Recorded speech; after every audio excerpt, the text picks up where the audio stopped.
আচ্ছা, এই ভিডিওতে আমরা স্প্রিং বুটের বিভিন্ন সার্ভিস লেয়ারটা নিয়ে আলোচনা করব। সার্ভিস লেয়ার বা লেয়ার্ড আর্কিটেকচারটা নিয়ে আলোচনা করব। আর সেটা কিভাবে স্প্রিং বুট প্রজেক্টে ইমপ্লিমেন্ট করে সেটা নিয়ে বলবো। তো স্প্রিং লেয়ার্ড আর্কিটেকচারে আচ্ছা, মূলত প্রথমে তো তিনটা জিনিস থাকে আমাদের একটা প্রজেক্টের ব্যাক এন্ডে। ক্লায়েন্ট থেকে যাবে হচ্ছে সার্ভারে, সার্ভার থেকে ডেটাবেসে, ডেটাবেস থেকে আবার রিপোতে আসে, রিপো থেকে সার্ভিস, সার্ভিস থেকে কন্ট্রোলার, কন্ট্রোলার থেকে ক্লায়েন্ট। তো এইখানে কন্ট্রোলার, সার্ভিস আর রিপোজিটরি হচ্ছে আমাদের লেয়ার। সো এখানে কন্ট্রোলার কি করে? কন্ট্রোলার হচ্ছে কন্ট্র- আহ, অ- এটা অনেকটা এন্ট্রি পয়েন্টের মতো কাজ করে, অর্থাৎ এসটিটিপি রিকোয়েস্ট নেয় এবং ওখান থেকে, অর্থাৎ আহ, আমরা যে ভিউটা দেখতে পাই, ইউজার যে ইন্টারফেসটা দেখতে পাই, সেখানে আমরা যে ডেটাগুলা দেই, যে রিকোয়েস্ট গুলা পাঠাই, সেগুলা কন্ট্রোলার হ্যান্ডেল করে এবং সেই ডেটাগুলা কন্ট্রোলারের থ্রু আসে। কন্ট্রোলার এছাড়াও এমভিসি তে আমরা জানি যে কন্ট্রোলার মডেল এবং ভিউ এর মধ্যে কানেকশন ক্রিয়েট করে থাকে। সো কন্ট্রোলার লেয়ার এটাই acts as an entry point handling HTTP requests, delegating actions to the service layer. আচ্ছা, এবার সার্ভিস লেয়ার কি? সার্ভিস লেয়ার হচ্ছে কন্ট্রোলার যে ডেটাটা পায়, সেই ডেটার উপরে কোনো বিজনেস লজিক বা কোনো অপারেশন করতে হলে বা কোনো ইন্টারাকশনের প্রয়োজন হলে সেটা যায় হচ্ছে হলো সার্ভিস লেয়ারে। সার্ভিস লেয়ারে আমরা বিজনেস লজিক বা বিভিন্ন ভ্যালিডেশনের কাজ করি। তারপর সার্ভিস লেয়ার ডেটাটা স্টোর করার জন্য পাঠায় হচ্ছে রিপোতে। কেন রিপোতে পাঠায়? কারণ ডেটাটা রিপো থেকেই ডেটাটা ডেটাবেজে স্টোর হয়। রিপোজিটরিকে আমরা ডাও বলে থাকি, রিপোজিটরি লেয়ারকে DAO, data access object. So এইখান থেকে মূলত ডেটাকে ম্যানেজ করে এবং সেটাকে ক্রুড অপারেশনের মাধ্যমে ডেটাবেজে এর সাথে ইন্টারঅ্যাক্ট করে। ডেটাবেজের সাথে যে ক্রুড অপারেশন গুলো করে থাকে, এই রিপোজিটরি থেকে হয়ে থাকে। সো এবার যে অ্যানোটেশন, স্টেরিওটাইপ অ্যানোটেশন নিয়ে বলি। সো কন্ট্রোলার তো কন্ট্রোলারের জন্য কন্ট্রোলার একটা ক্লাস বা অবজেক্ট বা বিন বলে এক্ষেত্রে। বিনকে বিনকে ডিফাইন করার জন্য কন্ট্রোলার ইউজ করা হয়। সার্ভিসের জন্য সার্ভিস, রিপোর জন্য রিপোজিটরি, আর কম্পোনেন্টের জন্য কম্পোনেন্ট। কম্পোনেন্ট কি? কম্পোনেন্ট হচ্ছে জেনেরিক স্প্রিং ম্যানেজড বিন, মানে নর্মাল যেই বিনটা আমরা ইউজ করি সেটাকে আমরা কম্পোনেন্ট দিয়ে সেভ স্টোর কম্পোনেন্ট দিয়ে বলে থাকি। আর যখন কম্পোনেন্টটা আমার বা বিনটা আমার কোনো সার্ভিসকে ইন্ডিকেট করে বা কোনো কন্ট্রোলারকে ইন্ডিকেট করে বা কোনো রিপোকে ইন্ডিকেট করে, তখন আমরা কম্পোনেন্টের পরিবর্তে repository or service or controller লিখি আর কি। বেসিক্যালি আমরা মূলত কম্পোনেন্ট সবই একটা কম্পোনেন্ট, বাট পরে ওগুলোর কাজ অনুযায়ী আমরা এভাবে ক্যাটাগরাইজ করি। তো এইগুলো কন্ট্রোলার, সার্ভিস, রিপোজিটরি। এবার আহ এর সাথে এমভিসি এর কি রিলেশন? এমভিসি হচ্ছে টোটাল ওয়েব লেয়ার ইন্টারেকশন। আমরা যে লেয়ার্ড আর্কিটেকচারটা বলছি, এটা হচ্ছে ব্যাক এন্ডে কিভাবে কাজটা হয়, যে controller to service, service to repo, repo to database, and then database থেকে আবার repo, service, controller and client. So এইভাবে ব্যাক এন্ডে কাজটা হয়। আহ আর ওভারঅল এমভিসি হচ্ছে একটা ওয়েব লেয়ার ইন্টারেকশন, পুরোপুরি একটা ইন্টারেকশন। এখানে মডেল হচ্ছে আমার ডেটা এন্টিটি বুঝায়, এক একটা ক্লাস বা ডেটা এন্টিটি কে মডেল দ্বারা প্রকাশ করা হয়। এরপরে হচ্ছে ভিউ হচ্ছে আমার ফ্রন্ট এন্ড দের যেই আমরা যেই ইউজার ইন্টারফেসটা দেখতে পাই সেটা হচ্ছে ভিউ। আর কন্ট্রোলার হচ্ছে যে ইউজার ইন্টারফেসে আমরা যে ফর্ম ফিল আপ করি বা কোনো ইউজার যখন কোনো ডেটা দেয় সেটা যখন আসে, সেটা হ্যান্ডেল করে হচ্ছে controller, so handles HTTP request. আর এটা যদি টোটাল এই ফ্লোটা যদি বুঝাতে চাই, তাহলে আহ, প্রথমে আসবে হচ্ছে ভিউতে আমরা ইউজার ইন্টারাক্ট করে ইউআই তে। তারপরে ইউজার এইচটিটিপি রিকোয়েস্ট পাঠায় ব্যাক এন্ডে, ফর্ম বা কোন বাটনে ক্লিক করার মাধ্যমে। তারপর সেটা যায় হচ্ছে কন্ট্রোলার লেয়ারের কাছে। কন্ট্রোলার লেয়ার এই এইচটিটিপি রিকোয়েস্টটা রিসিভ করে, তারপরে ইনপুটটাকে ম্যানেজ করে এবং সেটাকে বিজনেস লজিক হ্যান্ডেল করার জন্য সার্ভিস লেয়ারে পাঠায়। সার্ভিস লেয়ার সেটার উপরে বিজনেস লজিক পারফর্ম করে, দেন ওটাকে ওটার রেসপেক্টিভ রিপোজিটরিতে পাঠায় ডেটা অ্যাক্সেস করার জন্য। এবং সার্ভিস লেয়ার আরেকটা জিনিস হচ্ছে কন্ট্রোলারকে লাইট ওয়েট করে, অর্থাৎ কন্ট্রোলার সার্ভিস লেয়ারে না থাকলে এই কাজটা তো কন্ট্রোলারের হতো। তো এই সার্ভিস লেয়ার থাকার কারণে কন্ট্রোলার লাইট ওয়েট হয়ে যায়। আর রিপোজিটরি লেয়ার হচ্ছে আমার, এটা ডেটাবেজের সাথে ইন্টারঅ্যাক্ট করে জেপিএ বা জেডিবিসির মাধ্যমে। জেডিবিসি হচ্ছে লোয়ার লেভেল এপিআই। এখানে আমাদের কোডগুলা লিখতে হয়, দেন টেবিল টেবিলের ডেটাবেজের সাথে কানেক্ট করতে হয়। জেপিএ টা জেডিবিসি জেডিবিসির একটু আপার ভার্সন, জেডিবিসির উপর বেস করে তৈরি, বাট এখানে আমার ক্লাসের সাথে ইন্টার ম্যাপ থাকে ডেটাবেসটা। তো এখানে আমার কোডটা তুলনামূলক কম লিখতে হয়, এখানে আমার ক্লাসটাই একটা টেবিল হিসেবে ক্রিয়েট হয়ে যায়। ক্লাস নেমটাই আমার টেবিল নেম হয়, তারপরে ক্লাসের ভিতরে যেই ডেটা টাইপ গুলো আছে, যে অ্যাট্রিবিউটস আর ফিল্ড গুলা আছে, সো সেগুলা সেই অনুযায়ী টেবিলে আমার কলাম তৈরি হয়। আর এরপরে ক্লাসের মধ্যেই আমি ডিফাইন করে দেই যে এটা প্রাইমারি কি হবে কিনা, বা কোনো কন্ডিশনস অ্যাড করার কাজ থাকলে সেটা আমি ক্লাসের মধ্যে করে দিতে পারি। তো এভাবে আমি ডিরেক্ট ম্যাপ করে দিতে পারি, আমার স্কিমাটা করা লাগে না, স্কিমাটা জেপিএ তে ইজিলি হয়ে যায়। আর জেডিবিসি হচ্ছে এগুলা করা লাগে আর কি। একটা জেপিএ কন্ট্রোলারের নাম হচ্ছে হাইবারনেট স্প্রিং বুটে। এগুলোকে ওআরএম বলে, অবজেক্ট রিলেশনাল ম্যাপিং। সো একটা ফেমাস স্প্রিং বুটের ক্ষেত্রে ফেমাস হচ্ছে হাইবারনেট, ডট নেটের ক্ষেত্রে হচ্ছে এন্টিটি ফ্রেমওয়ার্ক। আচ্ছা, তো এই হচ্ছে ফ্লো, ভিউ থেকে কন্ট্রোলার, কন্ট্রোলার থেকে সার্ভিস, রিপো, তারপর ডেটাবেস। আচ্ছা, এখন আমরা একটা স্প্রিং বুট প্রজেক্ট ক্রিয়েট করে ট্রাই করব। তো তার জন্য আমরা প্রথমে যাব হচ্ছে start ডট স্প্রিং ডট আইও তে। তো স্প্রিং ইনিশিয়ালাইজারে যাব, এখানে প্রজেক্টের ডিটেলস বলে দিব। স্প্রিং বুট 3.5 ঠিক আছে, প্যাটার্ন ঠিক আছে, ডেমো। এখানে আমরা স্প্রিং বুট লিখলাম, স্প্রিং বুট ফ্রেমওয়ার্ক প্র্যাকটিস লিখলাম। আর এখানে আমরা ডিপেন্ডেন্সি অ্যাড করব। তো আমরা আমরা জেডিবিসি ইউজ করব আপাতত। সো জেডিবিসি এপিআই ডিপেন্ডেন্সিটা অ্যাড করব। আর ডেটাবেস হিসেবে আমরা এইচ2 ইউজ করব। এইচ2 হচ্ছে ইন্টারনাল মেমোরি ইউজ করে, এমবেডেড মেমোরি ডেটাবেস। আর এক্সটার্নাল গুলো হচ্ছে যে পোস্টগ্রেস বা মাইস্কুয়েল। তো আমরা এইচ2টা ইউজ করব। তারপরে জেনারেট, সেভ, ডেস্কটপ।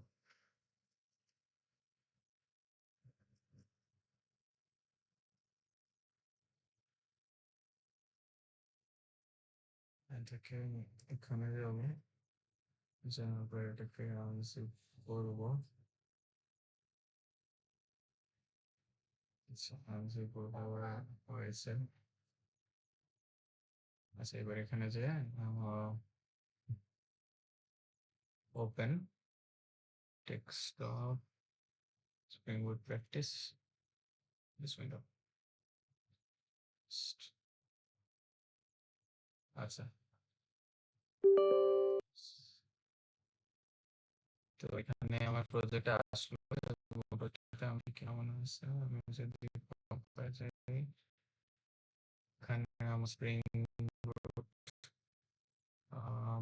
ডিপেন্ডেন্সি হিসেবে কি কি আছে, স্প্রিং ফ্রেমওয়ার্ক, H2 ডেটাবেস এবং স্প্রিং বুট ফ্রেমওয়ার্ক স্টার্টার ফ্রেমওয়ার্ক। আচ্ছা, ঠিক আছে। আর এবার আমরা যাই হচ্ছে মেইনে। রিসোর্সে কি আছে? আচ্ছা, ঠিক আছে।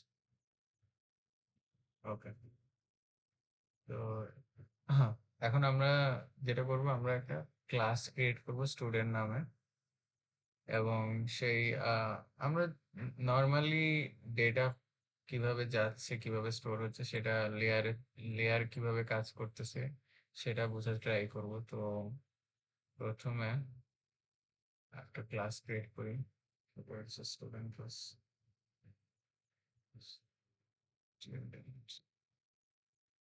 তারপরে এখানে আমি স্টুডেন্টের নাম দিব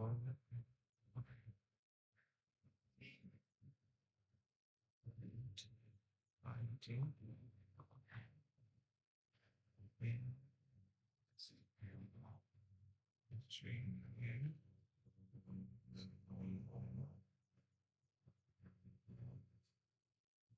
মার্ক। আচ্ছা, এভাবে না দিয়ে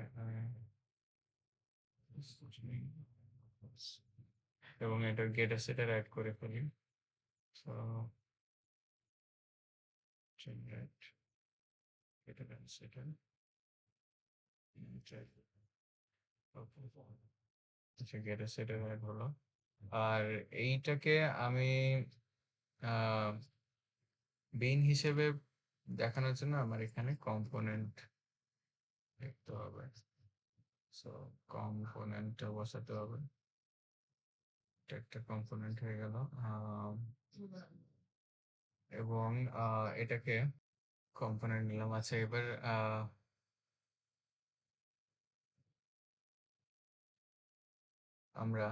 আমি চাচ্ছি যে স্টুডেন্টের একটা অবজেক্ট ক্রিয়েট করে সেটার ডেটাগুলা সার্ভিসে পাঠাবো। আর সার্ভিস থেকে রিপোর্টে যাব। তো অবজেক্ট ক্রিয়েট করি যে student student is equals two new student দিব না। আমার নিউ স্টুডেন্ট দিলে তো আমি নিজে করতেছি। আমি চাচ্ছি যে স্প্রিং বুট নিয়ে স্প্রিং বুট ডেটা অবজেক্ট ক্রিয়েশনের কাজটা হ্যান্ডেল করুক। তো সেই জন্য যেটা করতে হবে, অ্যাপ্লিকেশন কনটেক্সট, এখান থেকে এই স্প্রিং অ্যাপ্লিকেশনটা আমাকে একটা ফাংশন, একটা অবজেক্ট রিটার্ন করবে। সেটা টাইপ হচ্ছে অ্যাপ্লিকেশন কনটেক্সট, অ্যাপ্লিকেশন কনটেক্সট। এবং আচ্ছা, এখানে অ্যাপ্লিকেশন কনটেক্সট এবং সেটার নাম দিলাম আমি হচ্ছে কনটেক্সট। এবার এই কনটেক্সটটা ইউজ করে আমি বিন ক্রিয়েট করব, কনটেক্সট ডট গেট বিন। আমরা কোন ক্লাসটার অবজেক্ট ক্রিয়েট করতে চাচ্ছি? স্টুডেন্ট ক্লাসটা। স্টুডেন্ট ডট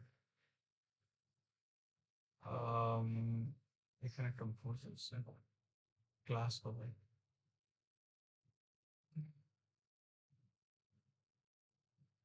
ওকে, এখানে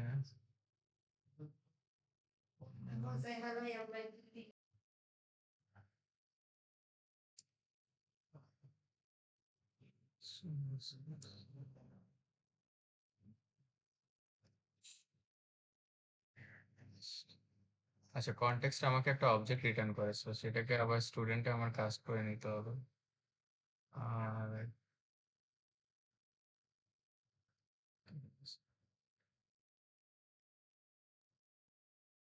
আচ্ছা, এররটা দিচ্ছিল কারণ এখানে একটা ভুল করছি যে স্টুডেন্ট ডট জাভাই ঠিক ছিল, আমি আবার ভুলে ক্লাস করছি, এটা জাভাই হবে। আর তো এরর গুলা গেছে। এখানে আমার স্টুডেন্ট অবজেক্ট ক্রিয়েট হয়েছে। এবার আমি চাচ্ছি যে আম, এটাকে পাস করতে হচ্ছে সার্ভিসে। তো আমি কি করব যে সেট ডেটা, আমি চাচ্ছি যে সেট ডেটা নামে আর কিছু একটা আমি পাঠাবো, যেটা কিনা আমার ডেটাবেজে এই এই অবজেক্টটাকে স্টোর করবে।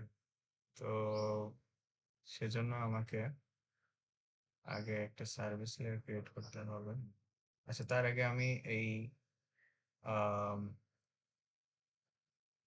স্টুডেন্টটাকে,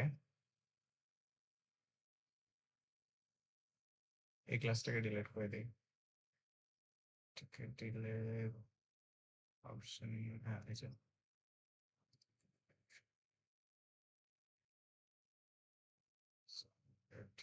ওকে, সেটা বলতেছে এখানে যাবা হবে।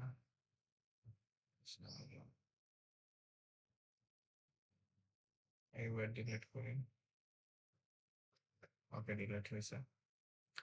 এখন যেটা চাচ্ছি যে স্টুডেন্টটা তো একটা এন্টিটি, সো এটা স্টোর হবে হচ্ছে আমার মডেলের ভিতরে।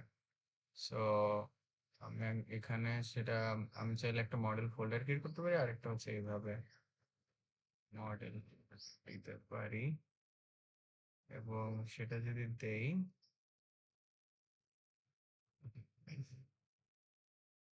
আর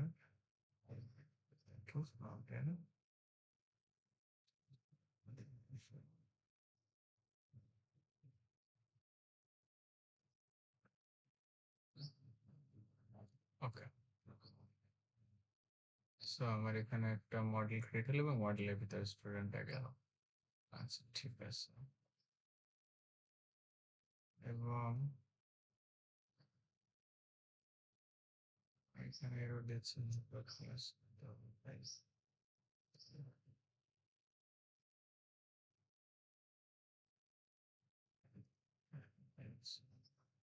আচ্ছা, ঠিক আছে।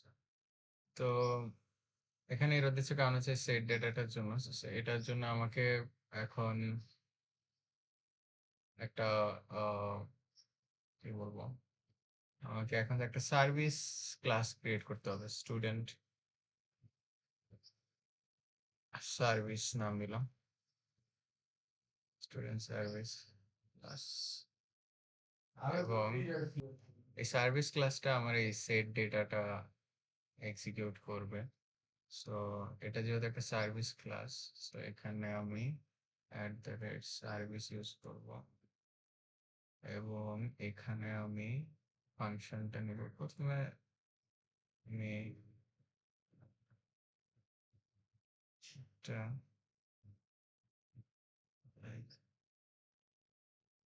আহ, এক মিনিট। So, এটা তো না, এটা ভয়েডই হবে। পাবলিক ভয়েড ফাংশনটাকে চিনি set data, set data, then student,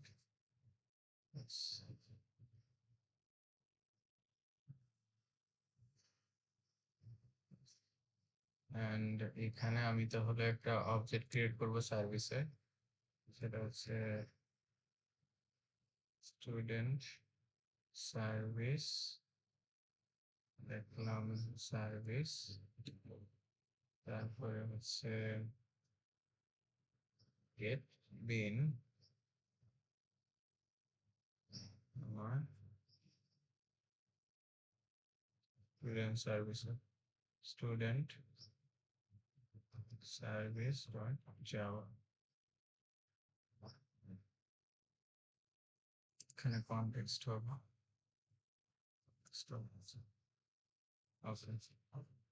তারপরে স্টুডেন্ট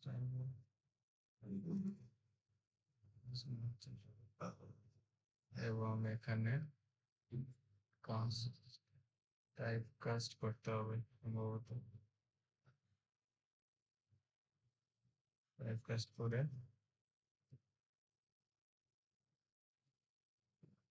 আচ্ছা, এখানে ডিরেক্ট আমি ফাইলটার নাম না দিয়ে আমি ক্লাসটা মেনশন করতে পারি। হ্যাঁ, সো ক্লাস, সো এই ক্ষেত্রে আমার আর টাইপ কাস্ট করার প্রয়োজন হবে না আশা করি। ওকে, আর এখানে service because let's name it add service.add. Okay, set data লাগতেছে না। আচ্ছা, এবার আমি চাচ্ছি যে তো এটা একটু চেক করে দেখি যে আসলে ঠিকঠাক হচ্ছে কিনা। এইটা added। আচ্ছা, এটাকে যদি রান দেই তাহলে সাকসেসফুলি ডেটা অ্যাডেড আসছে, সো ঠিকঠাক হলো। এখন আমি তো সার্ভিস ক্রিয়েট করলাম, আমি চাচ্ছি যে ডেটা আমার কন্ট্রোলার থেকে সার্ভিসে আসলো, বা এনটিটি থেকে, এখানে তো মডেল থেকে ক্রিয়েট করছে, মডেল থেকে ডেটাটা সার্ভিসে আসলো। এখন সার্ভিসে বিজনেস লজিক গুলো হ্যান্ডেল হবে, ভ্যালিডেশনের কাজ হবে। তারপর সার্ভিস থেকে ডেটা যদি আমি ডেটাবেজে স্টোর করতেছি, আমার পাঠাতে হবে রিপোজিটরিতে। তো রিপোজিটরিতে নিতে হবে।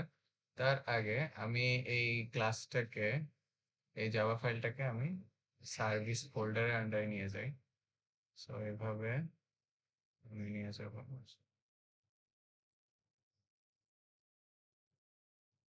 ওকে, সার্ভিস ফোল্ডারের আন্ডারে নিয়ে গেলাম। সো এখানে মডেল ক্রিয়েট হলো এবং একটা সার্ভিস ক্রিয়েট হলো। ঠিক আছে, এখন আমি চাচ্ছি আরেকটা, সেটা হচ্ছে রিপোজিটরি ক্রিয়েট করতে। সেটা হচ্ছে নিউ স্টুডেন্ট রিপোজিটরি ক্রিয়েট করব। স্টুডেন্ট রিপোজিটরি ক্লাস ক্রিয়েট করব এবং এই ক্লাসটা আমার ডেটাবেজে স্টোর করবে। সো এখানে আমার সো সার্ভিস ক্লাসটা থেকে আমরা ডেটা পাঠাই, সেটা হচ্ছে ধরি সেভ ফাংশন ইউজ করে আমরা ডেটাটা স্টোর করতে যাচ্ছি। তো সেভ দিলাম। এখন সেভটা তো ইমপ্লিমেন্ট করতে হবে। সেভটা আমার আছে হচ্ছে রিপোজিটরিতে। সো রিপোতে আমরা একটা কাজ করতে পারি যে এখানে রিপোজিটরি একটা ক্লাস অবজেক্ট ক্রিয়েট করতে পারি। স্টুডেন্ট রিপোজিটরি, তারপরে স্টুডেন্ট রেপো, তারপরে আমরা যেটা করবো সেটা হচ্ছে, আচ্ছা এখানে তো আমরা রেফারেন্সিংটা করতেছি। রেফারেন্সিং এর ক্ষেত্রে আমার এভাবে হয় না। সেটা হচ্ছে আমার অর্থাৎ স্টুডেন্ট, আমি কি করতেছি, আমার স্টুডেন্ট সার্ভিসের একটা রেফারেন্স হবে হচ্ছে স্টুডেন্ট রেপো, তাই না? তো প্রাইভেট স্টুডেন্ট রিপোজিটরি, স্টুডেন্ট নাম দিলাম হচ্ছে স্টুডেন্ট রেপো। এবং এই রেফারেন্সটাকে আমি কিভাবে কানেক্ট করবো সেটা হচ্ছে অটো ওয়্যারিং এর মাধ্যমে। অটো ওয়্যার্ড, অটো, আমি বড় হতে হবে, অটো ওয়্যার্ড। সো এই রেফারেন্সটা ইয়া হয়ে গেল, কানেক্ট হয়ে গেল ক্লাসের সাথে। এবার আমি সেভ ফাংশনটা, এখানে সেভ ফাংশনটা যাবে হচ্ছে আমার এই রেপো থেকে। সো এটা ডট সেভ এবং সেখানে যাবে। সেভ ফাংশন আমার ক্রিয়েট করা হয়নি স্টুডেন্ট রেপোতে, সো এখানে ক্রিয়েট করব। আচ্ছা, তো ক্রিয়েট করে নিলাম স্টুডেন্ট রেপোতে। আর স্টুডেন্ট রেপো আমার একটা রিপোজিটরি, সেটা বোঝানোর জন্য অল্ট রেপোজিটরি। আচ্ছা, ধরে নিই যে রিপো আমার সেভের কাজটা করে দিছে সেভ ফাংশন দিয়ে। এবার আমি ডেটা নিতে চাচ্ছি। তো সেটা জন্য সার্ভিস কি করবে, ডেটাগুলোকে ব্যাক, আচ্ছা সার্ভিস না, তো এখানে আমরা একটা লিস্ট ক্রিয়েট করব।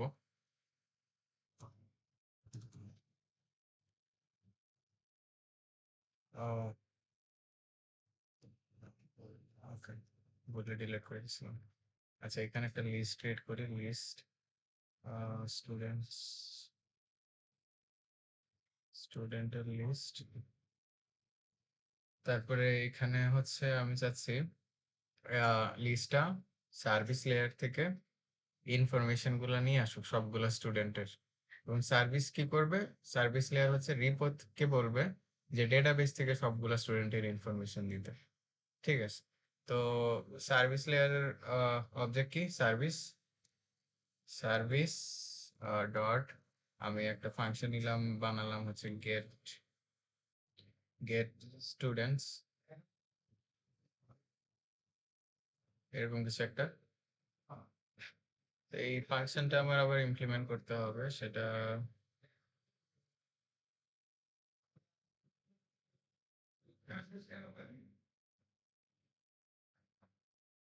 তো সার্ভিস লেয়ারে আমি গেট স্টুডেন্টস ফাংশনটা নিলাম, এবার সেটা তো এখন সার্ভিস যাবে হচ্ছে রিপোর কাছে, যে রিপোকে বলবে আহ আমাদের রিপো কি ছিল, রিপোর অবজেক্ট নেম ছিল স্টুডেন্ট রিপো। সো রিপোকে বলবে যে আমাকে ডেটাগুলো দিতে। সো ধরলাম ফাইন্ড অল ফাংশন কল দিলে ও ডেটাগুলো দিবে, এবং ফাইন্ড অল এটাকে ডিরেক্ট রিটার্ন করতে হবে। সো রিটার্ন করে দেব। তো রিটার্ন করলে এটা হচ্ছে আমার মেইন ফাংশনে যাবে, এখানে স্টোর হবে। স্টোরের পর আমরা এটাকে প্রিন্ট করতে পারি যে আউট স্টুডেন্টস, না স্টুডেন্টস। ওকে, প্রিন্টে দিলাম। তো সার্ভিস কি করলো, রিপোর কাছে চাইলো যে ফাইন্ড অল ফাংশন আছে, ফাইন্ড অল ফাংশনটা আমরা ইমপ্লিমেন্ট করিনি, সেটা ইমপ্লিমেন্ট করতে হবে। তো এখানে আমি ক্লিক করলাম, ইমপ্লিমেন্ট হয়ে গেল। এবার আমি চাচ্ছি যে আহ আপাতত ডেটাবেস থেকে ফেচ না করে নর্মালি আমরা একটা অ্যারে ক্রিয়েট করে ফেলি, যে স্টুডেন্ট স্টুডেন্টস, তারপরে is equals to array list, তারপরে আছে স্টুডেন্টস স্টুডেন্ট। আচ্ছা না, আমি সিনট্যাক্স ভুলে গেছি, নিউ অ্যারে লিস্ট হবে, নিউ অ্যারে লিস্ট। তারপরে এখানে এখানে এই তারপরে হচ্ছে আমি এই অ্যারে লিস্ট স্টুডেন্টটাকে রিটার্ন করে দেবো, স্টুডেন্টস। এবং সেটা রিটার্ন হলে আচ্ছা ঠিক আছে। তো এটা রিটার্ন হলে যাবে হচ্ছে সার্ভিসের কাছে, সার্ভিস আবার এটা রিটার্ন করবে হচ্ছে মেইন, তারপর প্রিন্ট হবে। দেখি আপাতত স্টুডেন্টসে কিছু নাই, সো আমাকে এটা এমটি দেখাবে, এই যে এমটি দেখাচ্ছে। তো মূলত এইটাই হচ্ছে লেয়ারের স্ট্রাকচার। এবার আমরা এই রিপো লেয়ারটাকে S2 এর সাথে কানেক্ট করার ট্রাই করব। সো দেখা যাক। S2 হচ্ছে আমাদের ইন্টারনাল ডেটাবেসটা। আমার যদি এখানে আমি যদি ডেটাবেসের সাথে কানেক্ট করতে চাই, তাহলে আমি জেডিবিসির সাথে সাহায্যে করব, এখানে চাচ্ছি। তাহলে জেডিবিসি থ্রুতে জেডিবিসির যেই কিওয়ার্ড গুলো আছে সেগুলো ইউজ করে করব। তো এটা আপাতত পরে ভিডিওতে করি।